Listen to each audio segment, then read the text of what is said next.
ती एक सुंदर मुलगी, आयुष्याला मिठी मारायला तयार. स्वप्न खूप, हसू खूप, आनंद खूप. पण अचानक आरोग्य बिघडू लागलं. दुर्लक्ष केलं तरी वेदना वाढल्या. दोघे डॉक्टरांकडे गेले. डॉक्टरांनी रिपोर्ट पाहिले.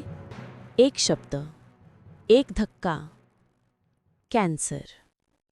आकाश कोसळलं. डोळ्यांतील स्वप्न थरथरली. पण तिच्या हातातला त्याचा हात जरा अधिक घट्ट झाला. उपचार सुरू झाले. पहिला बदल, तिचे केस. ती आरशासमोर बसली, डोळ्यात धैर्य, पण आतून घाबरलेली. तो तिच्या पाठीमागे उभा. तिने डोळे मिटले.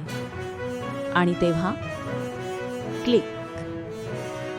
केस कापायच्या मशीनचा मंद भ्रर आवाज. तिचं हृदय जोरात धडधडलं.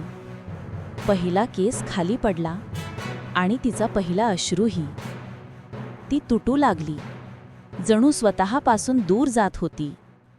तेवढ्यात तो तिच्या समोर आला. काहीही न बोलता त्याने मशीन हातात घेतली आणि स्वतःच्या केसांवर फिरवली. ती थक्क. अश्रूंनी तिची दुनिया धुसर. तो हलक्या हसण्यात म्हणाला, सौंदर्य केसांत नाही, ते तुझ्या धैर्यात आहे. ही लढाई तू नाही, आपण लढतोय. त्याच्या प्रत्येक उतरलेल्या केसाबरोबर एक वचन उमटलं, तू एकटी नाहीस. ती पुढे झाली. त्याचे हात घट्ट पकडले. तो तिच्या कपाळावर प्रेमाने चुंबन देत म्हणाला, आजार शरीराचा आहे, प्रेम आत्म्याचं. त्या क्षणी दोघांनी एकमेकांना जिंकून दाखवलं.